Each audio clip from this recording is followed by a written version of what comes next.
একজন কৃষকের টাকা মসজিদে আর একজন সুদখোরের টাকা মসজিদে আসমান আর জমিন পার্থক্য আছে।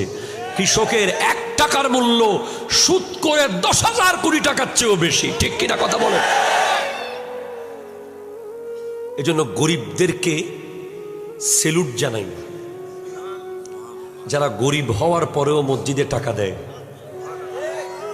তারাই মূলত মসজিদের রিয়েল টাকাটা দেয়, ফ্রেশ টাকা, নিখুঁত।